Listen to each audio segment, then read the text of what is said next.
Getting ready to have lunch. We decided to get Subway. So we ordered Subway sandwich today. So I ordered pastrami with pickles and mustard.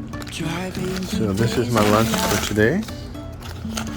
This is pastrami from Subway. It's so delicious. So I'm gonna get started on this. And this is my entire lunch for the day. Beef pastrami. Look at that pastrami with pickles and mustard. Oh, also had some onion. But I'm gonna finish this today. You can say I lost my mind. I will keep on holding my head high. Thanks for watching. We'll see you in the next one. Bye.